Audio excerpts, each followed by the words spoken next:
क्या करें क्या करें भाई पोर्टफोलियो 30% डाउन है, क्या करें? मैं बताता हूँ क्या करें। सबसे पहले तो आपको ये समझना पड़ेगा कि मार्केट में चल क्या रहा है। जब तक आप मार्केट को समझोगे नहीं, भाई गिर गया तो बेच दो, बढ़ रहा है तो ख़रीद लो, तो आप कभी भी मार्केट में बढ़िया नहीं बन पाओगे। आप बेसिक रीज़न पे जाओ कि ये क्यों गिर रहा है, क्या गिर रहा है, क्यों भाग रहा है। और मार्केट अगर कह रहे हैं ऑल टाइम हाई पर है, तो क्या मतलब है उसका, वो कितना उसका सच है। सबसे पहले तो निफ्टी अपने ऑल टाइम हाई पर है और बैंक निफ्टी, मतलब अब आज तो एक दो दिनों से तो बिकवा ली है, लेकिन ओवरऑल 26,000 के आसपास ही घूम रहा है। इसलिए मैं कह रहा हूँ हाई पर है। आप देखेंगे कि बिकवाली हो क्यों रही है, क्योंकि मेन एफआईआई को अपना पैसा निकालना है। रुपया गिरता जा रहा है, 85 से 90 आ चुका है, तो मोटा मोटा 5% से ज़्यादा से रिटर्न उनकी कम होगी। उसके अलावा सरकार ने एसटीटी भी लगाना है, शॉर्ट टर्म टैक्स भी लेना है, एलटीसीसी भी लेना है। तो ये भी उनको दिक्कत दे रहा है। आप किसी की रिटर्न 5% से कम कर दोगे तो आपकी मार्केट में पैसा थोड़ी डालेगा। वर्स्ट परफॉर्मिंग करेंसी है एशिया की रुपया, आप समझ पा रहे हो। और आप कहेंगे कि सर फिर तो निफ्टी तो 26,000 के आसपास चल रहा है। भाई मिड कैप, स्मॉल कैप धुले पड़े हैं भाई, धुले पड़े हैं। मुंह दिखाने लायक नहीं। आप जिन्होंने पोर्टफोलियो भर रखे थे अपने शेयरों से, उनसे पूछो क्या हाल है मिड कैप और स्मॉल कैप के। आधे आधे हो रहे हैं भाई, 30-35% से पोर्टफोलियो डाउन है सबके।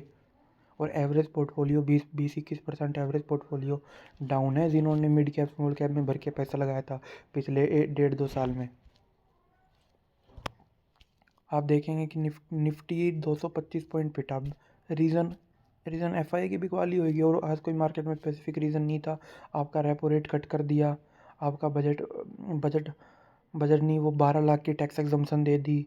सब कुछ सरकार कर रही है, लेकिन क्यों नहीं बढ़ रहा? क्योंकि रुपए पे कंट्रोल नहीं है। जीडीपी के डाटा वैसे तो कह रहे हैं इतने आए, अच्छे आए, अच्छे आए, लेकिन मार्केट को भरोसा कम है।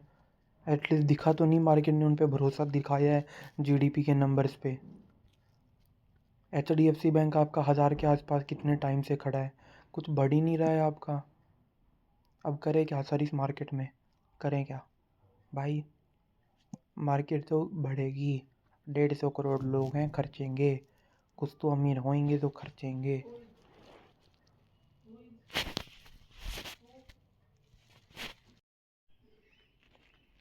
तो सर इस बाज़ार में हम ले क्या, समझ ही नहीं आ रहा। जो लेते हैं वो गिरता जाता है भाई, गिरता गिरता जाएगा भाई। एक्यूमुलेशन का टाइम है। ऐसी कोई मेजर कोई नेगेटिव खबर नहीं है तो स्टॉक 30-30 40-40% टूट रहे हैं। थोड़ा बहुत पहले प्रीमियम पे थे, लेकिन पिछले 1-1.5 साल से कोई रिटर्न नहीं बनी, वो प्रीमियम भी वाइप आउट हो चुका है, तो जायज़ मिल रहे हैं सारे शेयर। लेकिन दिक्कत तो यही है ना, ले तो लोग इसलिए नहीं रहे क्योंकि मिल जायज़ रहे हैं। यही महंगे मिलते तो सब लेते। और बढ़ रहे हैं भाई, बढ़ रहे हैं। भाई यही तो वैल्यू इन्वेस्टिंग होती है। वैल्यू, आपके पैसे की आपको वैल्यू मिल रही है। इसमें स्टॉक आपको बुक वैल्यू के पास मिल जाएंगे। जो आप सीधा देखोगे ना, जो बुक वैल्यू है उस कंपनी के रिजर्व देखोगे। आप पीएसयू कंपनियां देखो, आप उसको देखो, क्या कहते हैं, पीएफसी को देखो। भाई वो 100 रुपये का ईपीएस है उसका, बुक वैल्यू 386 है। और वो आपको 345 पे मिल रही है वो कंपनी। उनको लो ना जाके वैल्यू इन्वेस्टिंग, फिर आप प्राइस क्यों देख रहे हो कि वो और गिर जाता है? गिर देगा भाई, 250 हो जाएगा।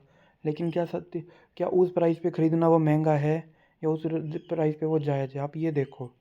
तो ये टाइम है भाई, अपने म्यूचुअल फंड में सिप बढ़ाओ, धड़ धड़ल्ले से डालो। क्योंकि जब बढ़ेगा नहीं मार्केट तब आपके पैसे बनेंगे।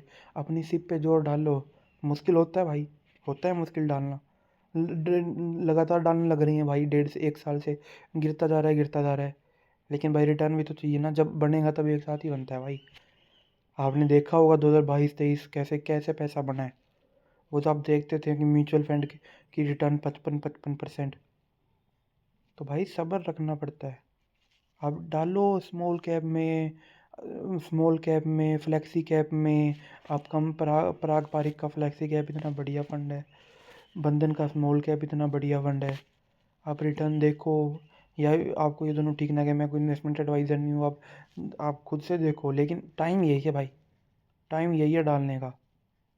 अब सिर्फ जायज़ देखो कि वो कंपनी प्रॉफिट या लॉस कमा रही है, सारी कंपनियां जो इतना गिर रहा है, इतना गिर रहा है। एक तरफा बिकवाली हो रही है भाई, एफआईआई नहीं लगाएंगे भाई। ठीक है रुपया गिर रहा है, FII पैसा निकाल ले लेंगे, लेकिन हमारी डोमेस्टिक कंपनियां तो बना रही है ना भाई। डोमेस्टिक इन्वेस्टर तुम लगाओ भाई, बनेगा पैसा। यही बाई ऑन डिप यही होता है, फटती है लेकिन करना तो पड़ेगा भाई बाइंग ऑन डिप। चलो भाई, आज के लिए इतना काफ़ी है। मैं भी नया चैनल बनाना है, सपोर्ट करना प्लीज़। थैंक यू भाई।